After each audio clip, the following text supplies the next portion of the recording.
আমাদের দেশের বিদেশমন্ত্রী ওই আমেরিকার ট্রাম্পের অবগত আছেন যে ইতিমধ্যে ভারতীয় জনতা পার্টির সরকার দ্বারা বাজেট পেশ করা হয়েছে এবং এই বাজেটের মধ্যে আমরা দেখেছি যে যুবকদের জন্য কোনো কিছুই দেওয়া হয়নি। উপরন্ত যে এসটি, ওবিসি, মাইনরিটি, আদিবাসীদের জন্য যে বরাদ্দ টাকা সবসময় রাখা হয় তার থেকেও সেই টাকা সেই প্রত্যেকটা স্কিমের থেকে সরিয়ে নেওয়া হয়েছে, তার তীব্র প্রতিবাদ জানাই।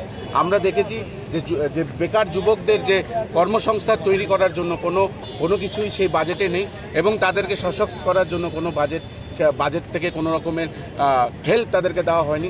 সেই ছাত্রর দিকেও আমরা দেখেছি কোনো রকম ভালো কিছু হোক সেটা এই মোদি গভর্নমেন্ট চায় না। আমরা দেখেছি যে আমরা যখন কুম্ভের কথা বলি তখন দেখি সব মিডিয়ারা চুপ হয়ে বসে থাকে। এই কুম্ভে আমরা দেখেছি যে অনেক মানুষ আহত হয়েছেন, পদপিষ্ট হয়েছেন, কিন্তু মোদি মিডিয়া আজকে চুপ, আজকে কোনো কথা বলছে না। কতজন মারা গেছে তার তালিকা পর্যন্ত তারা দিচ্ছে না। তারা তাদের নিজের মেরুদণ্ডটাকেও বিক্রি করে দিয়েছে আদানির কাছে। এবং এই বাজেট থেকে সাফ বোঝা যায় যে যুবদের জন্য এই সরকার কোনো কিছুই ভাবে না। তাদের চাকরি কি হবে কি হবে না, তারা কিভাবে থাকবে তার জন্য কোনো কিছু ভাবা নেই। এবং সবচেয়ে আশ্চর্যকর বিষয় হয়েছে আমরা কালকে দেখেছি আমেরিকা থেকে বিমান এসে আমেরিকাতে আমাদের ভারতীয়দেরকে হাতকড়ি লাগিয়ে হ্যান্ডকাফ করে শিকল দিয়ে বেঁধে তাদেরকে এখানে ডিপোর্ট করা হয়েছে। তার তীব্র নিন্দা জানাই, ধিক্কার জানাই। কারণ আমাদের মতনই অবস্থা কলম্বিয়ার হয়েছে, কিন্তু সেখানে প্রধানমন্ত্রী চোখে চোখ রেখে ট্রাম্পকে বলেছে যে আপনারা কোনোভাবেই আপনাদের বিমান আমাদের এখানে ল্যান্ড করাবেন না। এবং আমাদের যে বিশ্বগুরু বলে যে ভারতকে বিশ্বগুরু করবে এবং ট্রাম্পের কোলে গিয়ে সবসময় বসে থাকে, সেই ট্রাম্প আজকে ভারতীয়দেরকে এইভাবে কয়েদির মতন অমানবিক আকারে তাদেরকে আজকে ইন্ডিয়াতে ডিপোর্ট করেছে।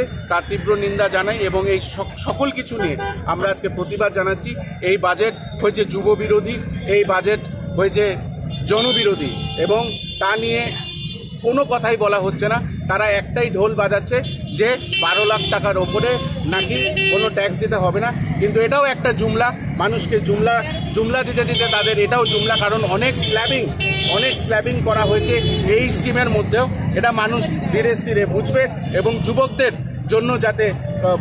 যাতে কল্যাণ না হয় এবং তারা যাতে নেশার দিকে আসক্ত হয়ে যায় তার জন্য যুবকদের জন্য কোনো রকম আশা নেই। এই বাজেটের বিরোধিতা ত্রিপুরা প্রদেশ যুব কংগ্রেস করছে।